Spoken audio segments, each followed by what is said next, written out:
që krahu i djathtë i Resulullah sallallahu alaihi wasallam, të dy burra, Ebu Bekri dhe Omeri radiallahu anhu.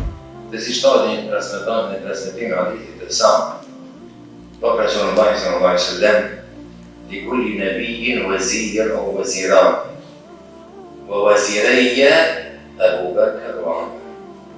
Për çdo pejgamber thot Allahu xhelel xhelaluhu ka pas caktu kai ministër ose shoqërues rolin e ministrit,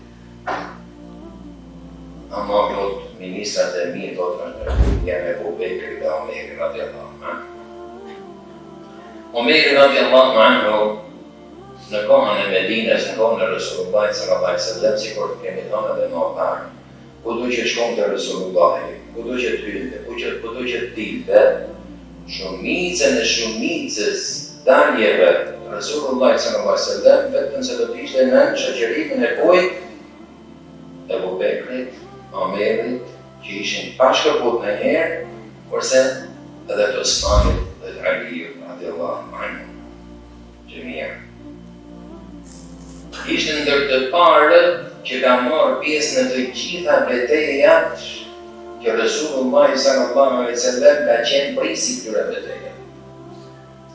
Dhe për koincidencë, në luftën e Bedrit, a vitin e 2 të Hijretit, lufta e parë, beteja e parë në Islam, të kjo quhet edhe ndryshe në kasi që ka qenë Imam dhe Ahmed ibn Xhelal në Kur'an, beteja e dallimit mes vërtetës dhe të kotës. Omeri radiallahu anhu kundesh me gjakun e tij dhe me fisin e tij.